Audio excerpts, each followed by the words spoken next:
Hello everyone. Today I would like to talk about this topic, SLAM efficient split line algorithms for kernel density visualizations. I'm the first author of this paper. Please call me Edison. I'm currently a research assistant professor in the Hong Kong British universities.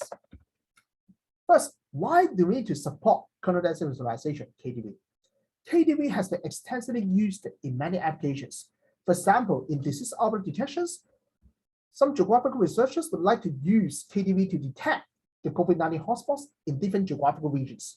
For example, these orange regions and these red regions are the COVID-19 hotspots in China and in the US, respectively.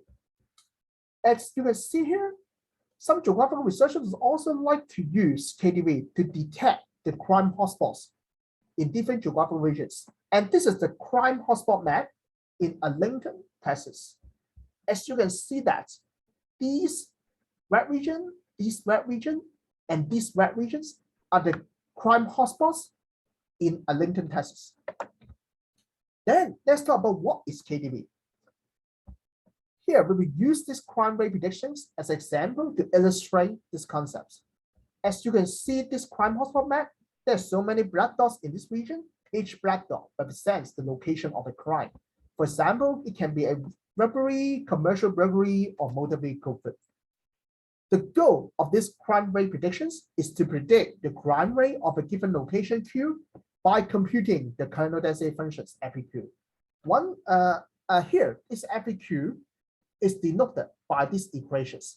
Once we have evaluated this FQ for the pixel Q, we can color this pixel Q based on this value. If this value is very high, then we will use the red color to color it. If this value is very small, then we will use the green color to color it. So this is how we obtain the kernel density visualizations. However, KDV is very slow. The time complexity for generating a KDV is OXY n psi, where x times y is the resolution size and n is the number of data points in the datasets. Imagine that you have the screen with the resolution size 2560 times 1920 and the data sets with 1 million data points. If you multiply these three values together, then you can find that this value is very large. That means generating KDV is very slow. It is very time consuming. But still, domain experts would like to use KDV or would like to generate multiple KDVs because they could perform exploratory analysis. For example, they can do some bandwidth selections, zoom in, panning, zoom out, and also other filtering operations. That means they generate multiple KDVs, but you tell me that generating a single KDV is already very slow, let alone to generate multiple KDVs. That's why many domain experts have complained the inefficiency issues of KDV. These are the two examples for these two domain experts. To tackle the inefficiency issues, some researchers have proposed different algorithms to improve the inefficiency issues to improve the efficiency issues of KDV. One representative approach is to use the range query-based solutions. As you can see here, this is the equations for computing FQ, and you can see that only those data points P with distance QP smaller than or equals to B can contribute to this FQ. That means if we have or use the or if we have found the range query for this pixel Q, that means this RQ, we can directly substitute this RQ into these equations and then evaluate this FQ. And this approach is very simple. And many tree structures, for example, KD tree or ball tree, are available to improve the practical efficiency for evaluating these density functions. However, this approach cannot reduce the rest case time complexities. Why? Because you can think about this way. If B is very, very large, that means it can be infinity. If it's infinity, then these yellow regions can cover all the data points in this data set P. That means RQ can be degenerated to the data set P.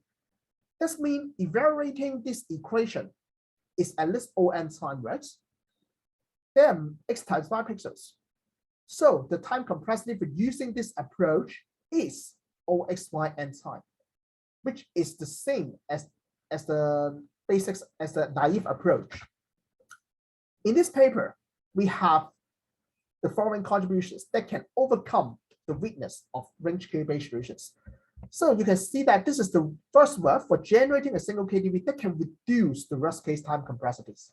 So in existing word is OXYN time, that means it's range K-based solutions. And our approach is, you can see here, OY times X plus N time, right? This one OY times X plus N, which is must be smaller than this XYN. And the good thing is that our methods can further retain the same space complexity. That means you can see here, this is OXY plus N space, and our approach is still OXY plus N space, right? So our approach or this work can reduce the worst case time complexities and retain the same space complexity. That means in theory, our approach must be better than the existing approach. And in practice, our approach can achieve 1 to 2 order magnitude speed up for supporting KDV using the large scale data sets. Okay, because it's very natural, because in theory, we can significantly improve it. So in practice, we can also achieve the good performance. Now let's talk about the core ideas of SLAM. First, you can see that if two concentric pixels, they are very close to each other, they can share many data points. For example, you can see this RQ and this RQ dash for this Q and Q dash respectively. Then you can see that they can share a lot of data points, a lot of right points here. So the first question is that, can we share computations between two concentric pixels? And the second core idea is that FPQ can be decomposed into the following expressions. And this is the FPQ. If you do some mathematical derivations, you can find that these functions can be represented in this way. This does mean it can be represented by these three terms. It does mean if we can efficiently maintain this RQ magnitude, ARQ, and SRQ, we can efficiently evaluate this FPQ. So there is another question, is that how to efficiently maintain these three terms, RQ magnitude, ARQ, and SRQ. Based on these two core ideas, we developed the method SLAM. Now let's talk about how to use the first core idea to share the computations for a row of pixels. That means here we only consider a row of pixels. That means the y coordinates of all these pixels, they're the same, which is k. After we consider a row of pixels, now let's talk about the concept of envelope. Envelope for a row of pixels is that we try to find this envelope, and this is the envelope for this row of pixels. This envelope can cover all the range QV sets for all these pixels, for this row of pixels, right? So you can see that this envelope can cover all these circles here. And now after I've discussed the concept of envelope, now let's talk about the lower upper bound functions. Now let's consider the data points in this envelope. Specifically, we consider the blue data points P that are within the range, this range B. As you can see here, if these data points, they are within the range, this range, or this dash white circles, then we can have something like that, distance QP smaller than B, because they are within this black dash circles. Then if you do some mathematical derivations, you can find that we can represent this equation or this inequality in this way. This is the lower bound value and this is the upper bound value.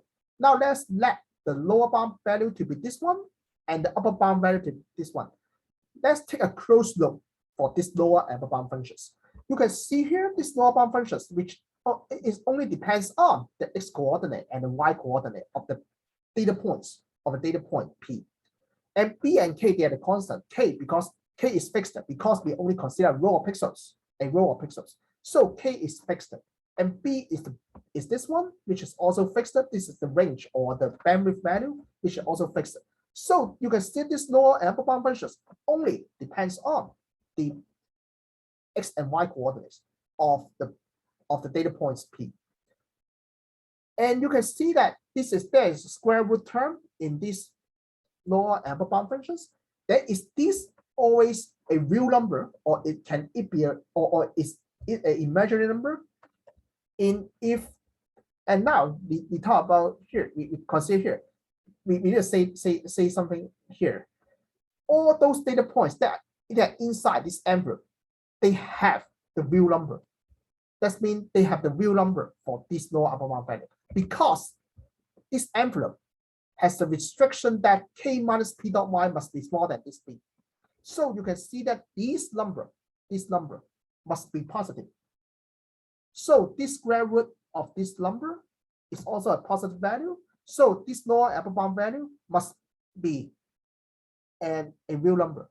So for every data points here, no matter whether it's a blue or a white data points, they must have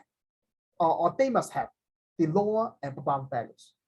So we can now convert the ring search problem to the interval snapping problem. As you can see here, you can see here, because if those data points that are within these circles, then we can immediately have this lower bound smaller than this q dot x smaller than this upper bound. So that's why this q dot x must snap these intervals. So this ring search problem is now converted to the interval snapping problem. Now let's talk about how to solve this interval snapping problem so that we can efficiently evaluate or efficiently generate the KDV. Now we need to use the slip line to process this interval. The first because we need to use the slip line algorithm, we need to solve the x coordinate of the endpoints of all intervals, which takes O n not n time. Now we use the slip line L to maintain these three terms. It is very familiar because it's based on the second core idea. Because if we can efficiently maintain these three terms, we can efficiently evaluate this FAQ. Okay, so now we need to say that maintaining these three terms and also calculating FAQ for all pixels in a row, it only takes OX plus n time. If you are interested in this work, you can refer to the paper for more details. That's why the overall time complexity for processing a row of pixels is now OX plus n not n time. So because there are y row of pixels, the time complexity for snapshot is OY times x plus n not n time. In our paper, we further propose another algorithm called slam bucket. It can further remove the sorting step. How? Please refer to the paper. Because it can remove the sorting step, the time complexity is now reduced to OY times x plus n time. Now this experiment, we only show one in this presentations. If you want to know more about this paper, you can refer to it, and you can see that because the time compressor of all our methods are reduced. So you can see that our best method you can see there it can achieve a visible split up compared with all the existing solutions. Right? And this is the ongoing work and future opportunities. First, we aim to develop the new software packages like KDV based on our process techniques. Second, we try to extend SLAM to all kernel functions, for example, Gaussian kernel, exponential kernel, which are also supported by scikit-learn. The third one is that can we further develop the optimal solutions, or is SLAM optimal? Because the current lower bound time compressor is omega xy plus n, and our approach is OY times 6% and or OX times y%. So you can see there is a significant time gap in between. The fourth one, the last one, is to support other types of KDV, for example, network kernel density visualization, NKDV, and spatial temporal kernel density visualization, STKDV. This is the end of my presentations. If you have any questions, please ask me.